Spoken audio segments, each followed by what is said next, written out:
반갑습니다. 오늘 이 시간은 23강 레위기에 대해서 말씀드리겠습니다. 레위기에 들어가기에 앞서서 메인 화면 상단에 어려운 레위기 이렇게 보면 쉽다 그렇게 적어 놓았습니다. 레위기는 어렵습니다. 어느 날 제가 아는 목사님과 이런저런 얘기를 나누다가 성경 이야기가 나왔는데 그 목사님이 하시는 말씀이 레위기는 참 어렵다고 합니다. 알 것 같으면서도 모르겠고 그러면서 레위기는 참 어렵다고 말씀을 합니다. 그렇습니다. 레위기는 어렵습니다. 그러나 하나하나 풀어가면 레위기도 결코 어렵지가 않습니다. 23강 레위기의 내용 구조에 대해서 말씀드리겠습니다. 창세기, 출애굽기, 레위기, 민수기, 신명기는 모세 오경이죠. 그 주제들을 보겠습니다. 창세기는 천지 창조와 이스라엘 민족의 태동, 애굽 이주 과거사이고요. 출애굽기는 애굽의 노예에서 탈출하여 언약 백성으로 새 출발, 레위기는 하나님 나라 백성이 드릴 제사 규례, 민수기는 약속의 땅을 향하여 믿음과 소망을 갖고 전진, 신명기는 장차 약속의 땅에서의 바른 신앙생활 자세의 교훈, 시대적 배경 및 기록 목적을 보겠습니다.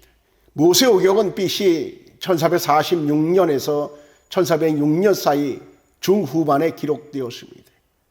모세오경 중에 한 권인 출애굽기는 천지 만물을 창조하시어 전 우주에 대한 모든 주권을 가지신 하나님이 아브라함에게 언약하신 대로 언약의 상속자가 될 이스라엘 나라를 세우시기 위해 그들을 구원하시고, 하나님과 이스라엘 간에 하나님은 이스라엘의 왕으로 이스라엘 하나님의 백성으로서 언약을 체결하고 율법을 수여하심으로 이제 이스라엘은 하나님께 선택된 제사장의 나라와 거룩한 하나님의 백성으로 살아가야 함을 교훈하기 위해 기록한 것이다. 레위기의 기본 구성을 보겠습니다. 원전 제목은 르위티콘, 뜻은 레위인에게 속한 것입니다. 구약 성경은 히브리서로 기록되어 있죠. 근데 히브리서 성경의 제목은 성경 앞글자를 따서 제목을 정하였으나 헬라어는 번역을 하면서 그 책의 내용에 맞는 제목을 택하여 제목을 잡았습니다. 그래서 우리 한글 개역 성경에서도 레위기라 그렇게 제목을 달았습니다. 저자는 모세입니다. 수신자는 이스라엘 민족의 모든 후손, 기록은 BC 1446년에서 1406년입니다. 하나님은 이스라엘 백성과 선민 언약 체결을 하셨죠. 그리고 율법을 수여하셨습니다. 이 율법은 하나님의 백성으로서의 바른 삶을 규정한 것이에요. 그래서 율법은 첫째, 선민으로서 바른 삶을 규정하고 명령하신 겁니다. 두 번째는 선민으로서 축복을 누리게 하기 위해 최소한의 의무다. 세 번째는 선민 언약 유지, 선민 언약 유지케 하여 축복을 누리게 하기 위한 최소한의 조건이다. 자, 그러니까 율법은요, 하나님의 그 명령입니다. 그리고 또한 축복을 누리기 위한 의무입니다. 그리고 언약 유지, 축복을 누리게 하기 위한 최소한의 그런 조건이다. 율법은 하나님의 명령입니다. 지켜도 되고 지키지 않아도 되는 것이 아니라 반드시 지켜야 하는 거예요. 하나님 명령입니다. 그리고 축복을 받으려면 의무다. 지켜야 된다는 거예요.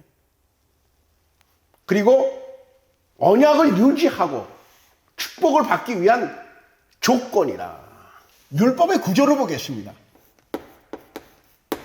율법의 구조는 도덕법과 시민법, 그리고 의식법으로 되어 있어요.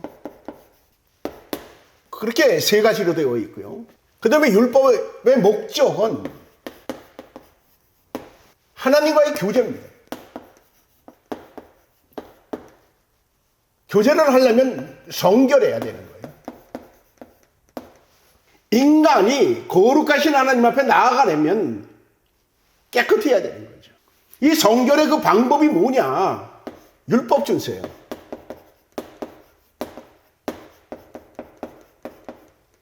또 하나는 의식법입니다. 그리고 세 번째 율법의 기능은 앞서 율법은 선민의 바른 삶을 규정했다. 규정한 거예요. 그것이 바로 그 하나님께서 정하신 그 법이죠. 법이에요. 그렇기 때문에 율법은 죄를 범했을 때, 바른 삶을 살 때와 이 죄를 범했을 때, 범법했을 때 율법은 죄를 깨닫게 하는 기능이 있어요. 그래서 율법으로는 죄를 깨달음이라. 이 성결하기 위해서 그 의식법이죠. 하나님 앞에 나아가 죄를 회개케 합니다. 그래서 다시금 하나님과의 교제를 이루도록 하는 것이 바로 이 율법의 기능입니다. 구독과 좋아요, 알람 부탁드립니다. 율법은 도덕법과 시민법이죠. 출애굽기 20장에서 23장 성막의 양식과 성막의 규례죠. 규례는 출애굽기 25장에서 31장 그리고 의식법이에요. 의식법은 제사법, 정결법, 절기법 이것을 의식법이라고 그러는데 이 의식법은 레위기에 기록하고 있어요. 레위기는 대부분이 율법의 조항으로 구성되어 있습니다. 레위기에도 일부 도덕법과 시민법이 있으나 대부분이 의식법입니다. 제사법, 정결법, 절기법 등이다 말입니다. 레위기의 주제는 첫째는 제사를 통한 하나님과 인간의 특별한 교제였어요. 하나님과 인간의 특별한 교제다. 이 특별한 교제, 무엇을 말하느냐? 바로 그 의식법을 말하는 거예요. 의식법. 곧 제사법이죠. 두 번째는 하나님과 인간의 교제를 위한 기본 조건이다. 교제를 위한 기본 조건. 하나님과 인간의 교제를 위한 기본 조건. 무엇을 가리키느냐? 바로 이 의식법을 가리키는 거예요. 제사법. 세 번째는 일상생활에서의 성결을 통한 하나님과의 교제 유지. 일상생활, 성결을 통한 하나님과의 교제 유지. 바로 무엇을 가리키느냐? 이 제사법, 의식법, 그것을 가리키고 있는 거예요. 그래서 하나님과 인간의 특별한 교제는 5대 제사법, 제사제도의 계시를 가리키고 있고요. 인간의 교제를 위한 기본 조건이죠. 각종 정결법, 대속죄의 규례, 피와 관련된 금령들이 들어있고요. 그 다음에 일상생활에서 성결을 통한 하나님과의 교제 유지에서는 실생활에서의 성결 규례, 각종 절기법 등이 들어있습니다. 구원의 노정을 보겠습니다. 구원의 노정이란 하나님께서 인간을 구원하신 전 과정을 말하는데 그 순서는 선택, 두 번째는 구원, 구속, 세 번째는 성결, 네 번째는 인도, 다섯 번째는 교훈, 여섯 번째는 영화 천국입니다. 창세기부터 여호수아까지를 육경이라고 말하는데 그 주제들을 보면 창세기는 선택, 출애굽기는 구속, 레위기는 성결, 민수기는 인도, 신명기는 교훈, 여호수아는 영화 곧 천국입니다. 구원받은 백성은 성화의 과정을 통해서 천국에 들어가는데 레위기, 민수기, 신명기의 주제에서 보여주듯이 성결, 인도, 교훈으로 성화의 과정을 거쳐서 천국에 들어갑니다. 성화는 성결, 곧 제사와 인도, 곧 하나님의 길과 교훈, 곧 하나님의 말씀으로 되어집니다. 구원받은 백성은 천국에 들어가기 전에 성화의 과정을 거칩니다. 성결, 인도, 교훈을 통해서 성화되어 천국에 들어갑니다. 성결, 인도, 교훈이죠. 이걸 통해서 성화하는데 교훈은 하나님의 말씀입니다. 성경이죠. 성도로서의 바른 삶을 교훈합니다. 이 바른 삶은 바로 율법이죠. 그렇게 하나님은 인도하시는데 교훈의 말씀을 떠나서 죄를 지었을 때, 교훈하신 말씀을 벗어났을 때 하나님께서는 책망하십니다. 이 책망의 말씀을 듣고 지은 죄를 깨닫고 뉘우치고 회개하면 하나님께서 제사함의 은총을 주시고요, 하나님과의 관계를 회복시켜 주시죠.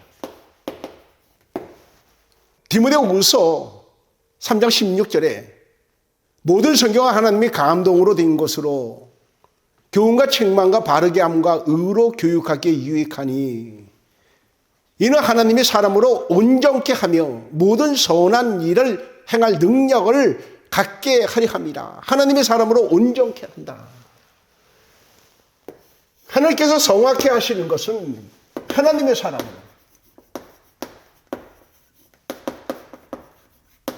이걸 다시 말하면 하나님의 백성이죠. 온전케 한다. 하나님께서 이스라엘 백성들을 광야에서 생활을 하게 하시면서 이 성화의 과정을 거치게 합니다. 제가 아는 목사님의 이야기입니다. 부목사로 있을 때 어느 날 새벽 기도를 인도하러 가야 되는데 좀 더 자고 싶어서 개명경이 울리는데 시계의 종소리를 끄고 잠을 잤다고 합니다. 새벽 6시가 조금 지나자 권사님이 이 부목사님 집에 불이 나게 달려오셨어요. 그리고 밖에서 목사님을 부릅니다. 목사님, 목사님. 그래도 이 목사님은 그걸 모른 채 했다 그럽니다. 그러면 이 권사님이 가시지 않을까. 권사님이 가시지 않고 계속 밖에서 목사님을 부릅니다. 문을 두드리면서 부릅니다. 그래서 이 목사님은 안에서 제가 몸이 아파서 오늘 새벽 예배를 못 나갔다고, 그것을 표현하기 위해서 좀 신음소리를 냈다고 합니다. 그런데도 이 권사님이 밖에서 그것을 들었는지 못 들었는지 여전히 문을 두드리면서 목사님을 불러서 이 목사님은 안에서 좀 큰 소리로, 이제 권사님 제가 몸이 아파서 못 나가니까 이 제 신음소리를 듣고 좀 그만 가셨으면은 하는 바람으로 좀 큰 소리로 신음소리를 냈다고 합니다. 그러자 권사님이 밖에서 그 소리를 듣고 이제 큰일 났다. 그래가지고 119에 전화해서 목사님이 때 아니게 응급실에 가서 주사를 맞고 그리고 나왔다고 합니다. 새벽 예배 한 번 나가지 않았다가 졸지에 응급실에 가서 몸도 건강한데 괜히 주사 한 대 맞고 나온 것 아니겠어요. 이 사건을 통해서 목사님은 앞으로는 다시는 예배 인도 순서가 있으면 빠지지 않겠다, 그렇게 마음에 다짐했다고 합니다. 성화되어진 거죠. 구원, 세례, 교회 생활, 죽음, 천국은 구원의 노정이라 그랬습니다. 구약시대로 보면 애굽에서 출애굽을 하여 홍해를 건너고 광야 생활을 거쳐 요단강을 건너고 가나안 땅에 들어갔습니다. 바로 구약시대 이스라엘의 구원의 전 노정인데 신앙생활의 실생활에서 보여진 구원의 전 과정입니다. 예수 그리스도의 십자가의 사건을 예표한 6월절입니다. BC 1446년 1월 14일 출애굽 사건을 통해서 이스라엘은 출애굽을 하게 되죠. 그리고 이스라엘은 시내산을 향해서 나아갑니다. 시내산을 가는 목적은 하나님과 선민 언약 체결을 하기 위해서입니다. 선민 언약 체결을 하고 율법을 수여받은 이스라엘 백성은 성막을 건축하였고 BC 1445년 1월 1일 성막 낙성식을 드립니다. 그리고 그곳에서 예배를 드리고 50일이 지난 후 BC 1445년 2월 20일 시내산을 떠나 가나안 땅을 향하여 나아갑니다. 그리고 BC 1406년 1월 10일 요단강을 도하여 가나안 땅에 들어갑니다. 여기서 주목해 봐야 될 것은 6월절이 BC 1446년 1월이라는 것과 성막 낙성식이 1445년 1월이라는 것과 요단강 도하가 1406년 1월이라는 점입니다. 6월절, 성막 낙성식, 요단강 도하 모두 1월입니다. 이 1월은 이스라엘의 종교력을 말합니다. 이스라엘에는 이 종교력과 민간력이 있는데 이 종교력의 시작은 6월점을 기점으로 종교력이 시작되어집니다. 하나님께서 이스라엘 백성을 구원하셨어요. 그리고 이제 하나님의 백성 삼으시기 위해서 시작되어지는 그 기점, 그것이 이스라엘의 종교력의 시작입니다. 그래서 이 6월절과 성막 낙성식, 요단강 도하는 전부 1월에 있는데 여기에 상당히 의미가 큽니다. 6월절은 구원과 함께 하나님께 선민 언약 체결을 하기 위해 시내산을 향하여 새 소망을 갖고 출발합니다. 1월입니다. 또한 성막 낙성식을 드립니다. 이제 성막에서 하나님과의 특별한 교제, 이 특별한 교제는 곧 제사를 말하죠. 곧 제사를 드리며 약속의 땅 가나안을 향하여 나아갑니다. 새 소망을 갖습니다. 1월입니다. 또한 요단강을 도하합니다. 비로소 약속의 땅에 들어갑니다. 이스라엘의 건국을 향하여 새 소망을 갖습니다. 1월입니다. 시내산에서 성막을 건축하고 가나안 땅을 향해 갔다. 이것은 매우 큰 의미를 가지고 있죠. 성막을 건축하고 가나안 땅을 향하여 나아갔다. 출애굽하고 시내산에 갑니다.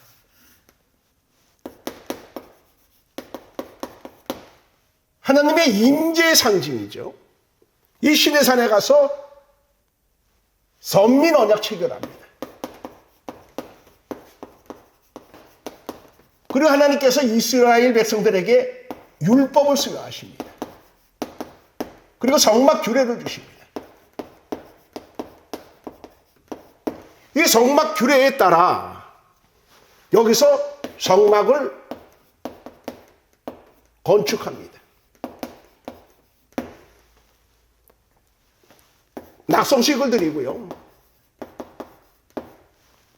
성막 건축과 함께 이제 가나안 땅으로 갑니다.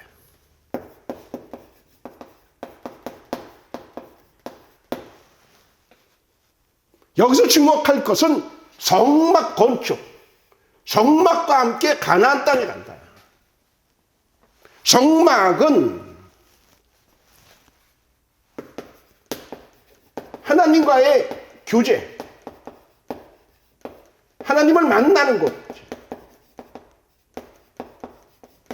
또 하나는 성막은 하나님의 임재를 상징하기 때문에 하나님의 동행을 의미합니다. 그렇게 해서 이스라엘은 가나안 땅을 향하는데 이스라엘의 중심에는 항상 하나님 앞에 예배, 곧 제사가 있어요. 자, 이건 성막입니다.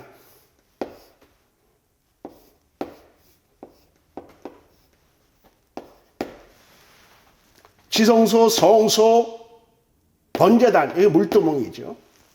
그리고 울타리가 있고. 이스라엘의 그 12지파들은 여기 뜰에 다 천막을 치고 있죠.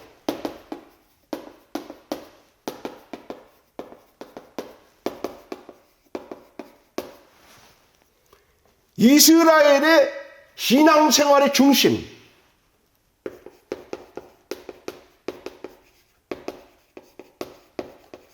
중심에는 바로 이 성막이 있어요.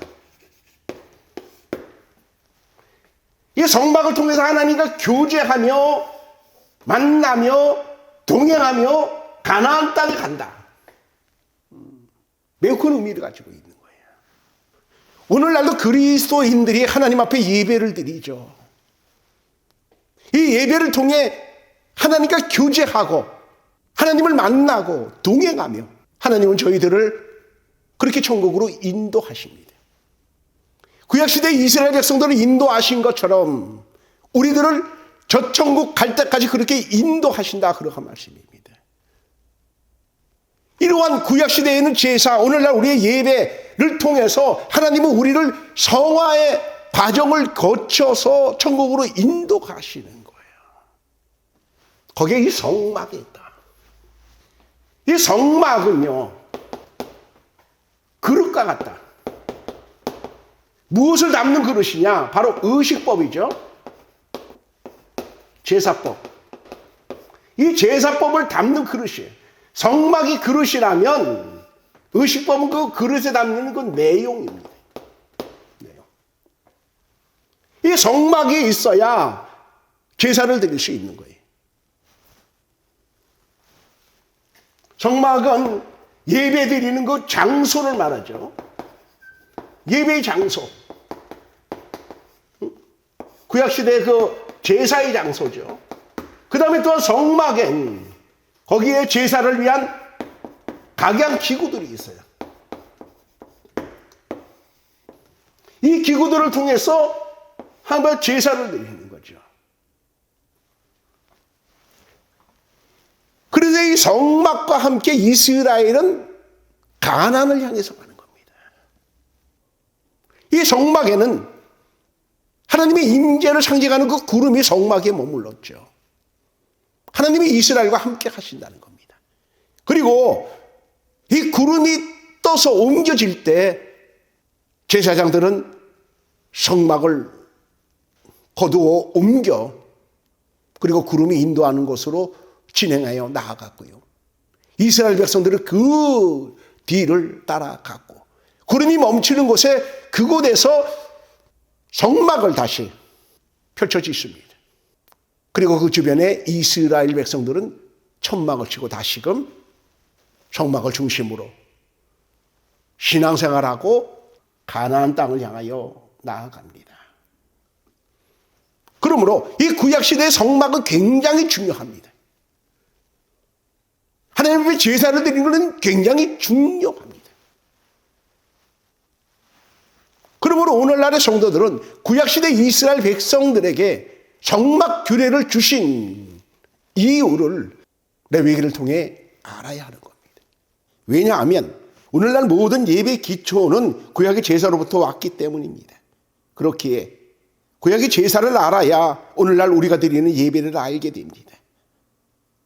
레위기의 기록 목적은 성막 규례, 의식법들을 통한 상징을 통해서 십자가를 지신 예수 그리스도를 계시하여 깨달아 알게 하는 것에 있습니다. 그러므로 우리는 레위기를 열심히 배워야 하며 힘써 알아야 합니다. 23강 레위기 화면에 레위기를 보라 십자가가 보인다. 레위기를 보면 십자가가 보인다. 오늘은 여기까지 말씀드리겠습니다. 다음 레위기 둘째 시간에 만나겠습니다.